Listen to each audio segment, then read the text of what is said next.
মরুভূমির ফল শাম্মাম বা rock melon. প্রথমবারের মতো মরুভূমির এই ফল শেরপুরের গারো পাহাড়ের পতিত জমিতে চাষ করছেন আনোয়ার হোসেন।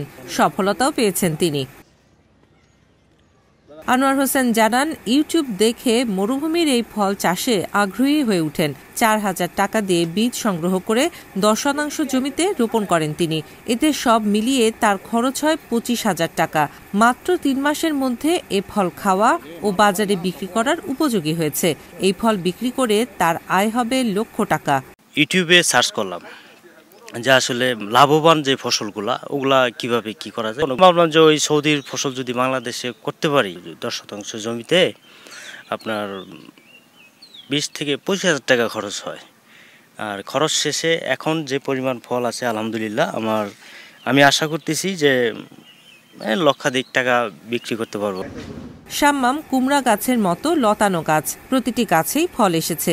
এই ফলের বাইরের অংশ সবুজ আর ভেতরের অংশ লাল, খেতে খুব মিষ্টি ও রসালো। ২ মাস পরে দেখি খেতে অনেকেই ফল, অনেক মানুষই আসে দেখে, আমারও মনে আনন্দ, আমিও দেখি, আমি নিজেও খেতে পছন্দ দিই। পরে দেখে যায় ফল ভালোই, খাইতেও স্বাদ। তারে ফল চাষে সফলতা দেখে গ্রামের অনেকেই তার বাগান দেখতে এবং এ ফল চাষ করতে আগ্রহী হয়ে উঠেছেন।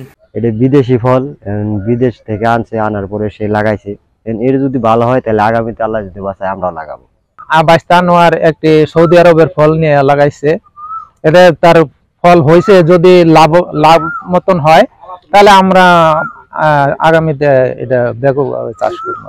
আলো আর বৃষ্টি আমাদের সৌদি আরব আনি লাগাইছে, ফল ধরছে, ফলটা মিষ্টি নাকি, ফলটা আমরা খাই, কাঁঠাল করি, বাগান করি, সিম করি, মরিচ করি, আলু করি, উন্নত হয়, আমরা কোন সমস্যা কি। শাম্মাম ফল চাষে খুব বেশি পানির প্রয়োজন হয় না। গারো পাহাড়ে পানি জমে থাকার কোনো সুযোগ না থাকায় এই ফলের উৎপাদন বেশ ভালো হয়েছে। এ ফল চাষে আনোয়ার হোসেনকে সব ধরনের সহযোগিতা করছে কৃষি কর্মকর্তারা। গারো পাহাড়ের মাটির একটা বিশেষ বৈশিষ্ট্য হচ্ছে, এই মাটিতে যত পরিমাণে বৃষ্টি হোক না কেন, তারা বৃষ্টির পানি ধরে রাখে না, বৃষ্টির পানি চলে যায়। দেখা গেছে যে রক মেলন এবং শাম্মাম এরা সাধারণত দেখা গেছে যে জলাবদ্ধতা সহ্য করতে পারে না। এই জন্য এই এলাকার মাটি রক মেলন চাষের জন্য ব্যাপক হারে উপযোগী। পাশাপাশি এই ফসলটাকে নিরাপদ করার জন্য আমাদের কৃষি অফিস থেকে প্রয়োজনীয় উপকরণ, বিশেষ করে হলুদ ফাঁদ, সাদা ফাঁদ এবং কিউট্র্যাক, এইসব উপকরণ সরবরাহ করা হচ্ছে। দেখা গেছে যে শিক্ষিত কৃষকদের মাঝে এইসব টেকনোলজি প্রচারের পাশাপাশি উচ্চমানের ফসল আবাদ সম্প্রসারণে আমাদের কৃষি সম্প্রসারণ দপ্তর ঝিনাইগাতি গুরুত্বপূর্ণ ভূমিকা রেখে যাচ্ছে। গারো পাহাড়ের পতিত জমিতে শাম্মাম চাষ স্থানীয় কৃষকদের আকৃষ্ট করেছে বলে মনে করেন সংশ্লিষ্টরা।